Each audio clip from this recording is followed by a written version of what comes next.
mystery to me why Junius Foster agreed to this crazy idea in the first place. Lieutenant Foster has been managing the Cliff House for 15 years, and damn profitably, too. What do you suppose possessed him to turn the place over to a Russian tea leaf reader, of all people? Apparently, Madame Karpova has some very influential admirers in San Francisco society, I replied, determined not to be pulled into another one of Robert's pointless arguments.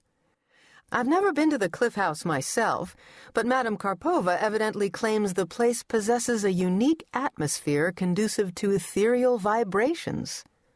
Good Lord, Sarah! D'you hear yourself? Oh, do calm down, Robert. I'm merely repeating what Madame Karpova is reported to have said. I suggest you put away your preconceptions for the evening and approach the experience with an open mind. He muttered something largely unintelligible by way of a reply, then once again came an inch out of his seat when another flash of lightning lit the carriage. It was quickly followed by a clash of thunder. "Try to relax," I said, steadfastly ignoring the frayed state of my own nerves. "I'm sure this bit of weather will soon play itself out." Half an hour later, I was forced to eat these words. Not only had the bit of weather not dissipated by the time we reached our destination, it had developed into a full-fledged deluge, made worse by erratically gusting winds. Successfully negotiating the last rugged stretch of muddy road leading up the cliff, Eddie reined up in front of what had become popularly known as the second Cliff House.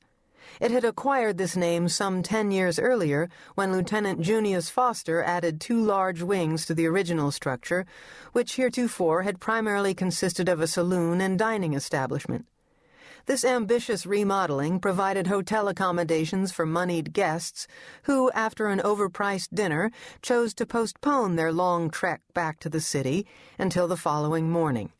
From rumors I'd heard, these rooms were just as frequently occupied by politicians and gamblers or by gentlemen seeking a convenient trysting place to bring their paramours.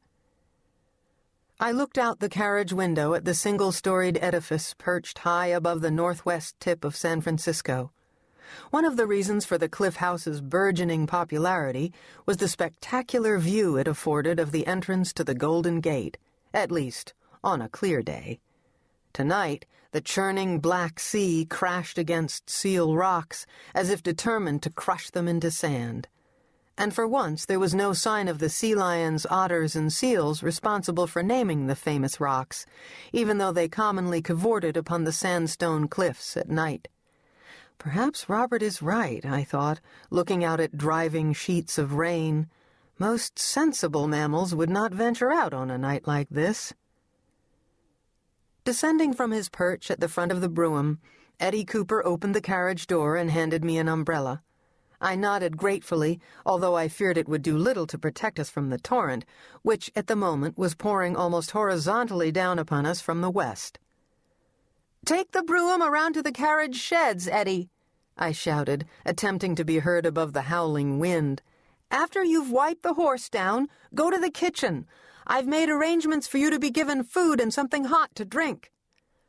"Right-o, miss," Eddie replied, his youthful enthusiasm not in the least diminished by the storm. He looked furtively around, then pulled a heavy brown stocking from his coat pocket. By the way it jangled as he whacked the sock into his palm, I guessed he'd filled the toe with a goodly number of coins, making it into an effective, if somewhat primitive, cosh. "If you or Mr. Campbell need me, miss, just call out." I wasn't sure whether to smile or frown at this improvised, if serious-looking weapon. "I'm sure that won't prove necessary, Eddie, but it's good to know you've come prepared." With a conspiratorial wink, Eddie helped me out of the carriage, and I opened the umbrella. As Robert and I danced about, trying to avoid the larger mud puddles, the boy leapt back onto his seat at the front of the brougham and clicked the horse off in the direction of the carriage sheds. True to my fears, the umbrella was next to useless as Robert and I hurried up the wooden stairs to the Cliff House entrance. Before we reached the front door, it was flung open by a tall, rangy-looking man with a riotous black beard set off by vivid streaks of white.